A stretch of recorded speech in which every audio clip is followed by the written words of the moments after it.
Good morning. This is Professor Anderson with a little bit of feedback for your writing assignment number 4, the rough draft. I have pulled up the PDF. It's located in week 6 that just shows the different sections that you need to have. And what I like about this PDF, I mean, there's lots of things, but it gives you a quick understanding of what each of those separate sections, how they need to be composed and what types of information they should house.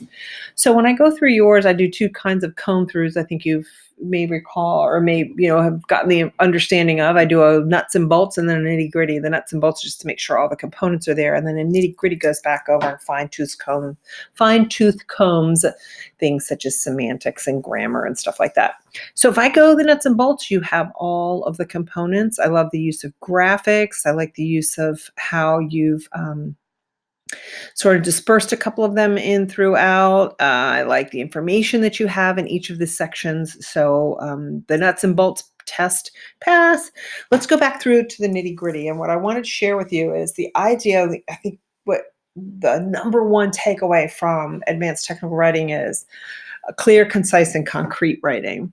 And so let's take a look at some of these the first couple of statements you have here. Cyber security threats are on the mind of every network administrator around the country. As the number of cyber attacks increase and the methodologies used to implement evolve, it has become dreadfully apparent that the traditional means of securing a network is no up to task.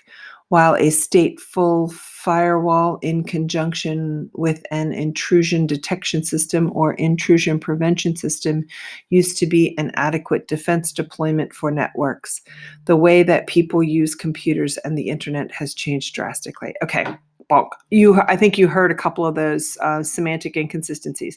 But what I want to point out to you by reading that aloud is you have a lot of what we call inflammatory language. And that's just, and not, it's not meant in any suggestive way. What it is meant to say is that it is persuading in a heightened way. Let me read you this. Cybersecurity threats are on the mind of every network administrator around the country. Using the term every network administrator is pretty presumptive. Perhaps better to say cybersecurity threats are on the mind of administrators around the country, period. So it's not using that completely inclusive blanket, pardon me, every network administrator, that's assumptive and presumptive, but it also is still underscoring that it's an important element on the mind. Let me read the next one. As the number of cybersecurity attacks increase and the methodologies used to implement evolve, it has become dreadfully apparent that the traditional means of securing a network is not, it should be not up to task. Dreadfully is another one of those every. Perhaps better to say clear, concise, concrete. As the number of cyber attacks increase, the previous methodologies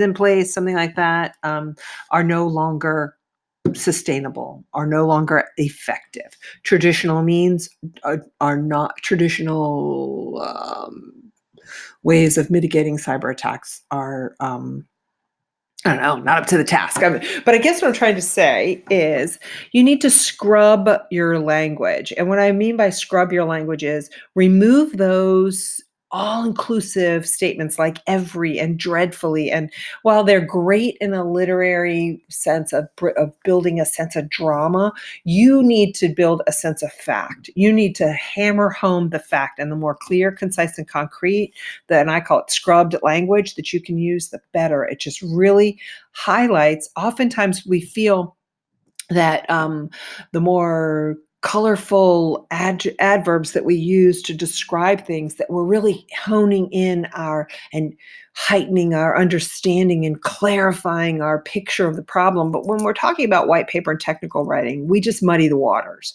The more that you can pound facts down your reader, the greater the impact it makes. And so the more you scrub your language, the more clear, concise, and concrete your picture becomes. So it's just very evident.